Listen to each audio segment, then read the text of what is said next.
Makalihis ang pag-umento sa minimum wage rate sa Western Visayas as in National Capital Region kan mga nakalihis na semana. Nakatalaan namang madugangan ang presenteng 310 pesos minimum wage rate sa Bicol Region. Ini makalihis na magpaluwas nin kasuguan ang Regional Tripartite Wages and Productivity Board 5 sa irarum kan Wage Order Number RBV 20. Nakapalaog digdi na magkakaigwanin 55 pesos wage increase sa rehiyon kung saan maeenot na idugang ang 35 pesos sa oras na maging epektibo ang nasambit na kasuguan. Makalihis ang anum na bulan, madugang pa ininin 20 pesos kung kaya ang presenteng 310 pesos minimum wage rate sa rehiyon magiging ng 365 pesos pag-abot kan Disyembre ngunya na taon.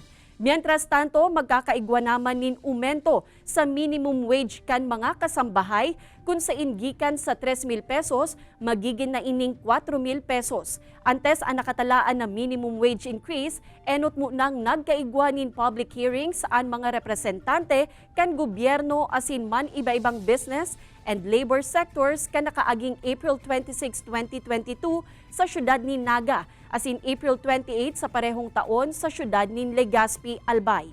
Sa presente na isakat na ang nasambit na kasuguan sa National Wages and Productivity Commission asin kung maaprubaran, magiging effective ini 15 diyas makalihis maipublish sa dyaryo.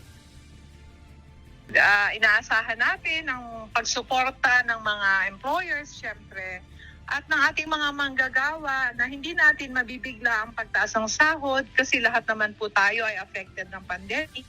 But we see to it na nagkaroon kayo ng kabuluhang increase.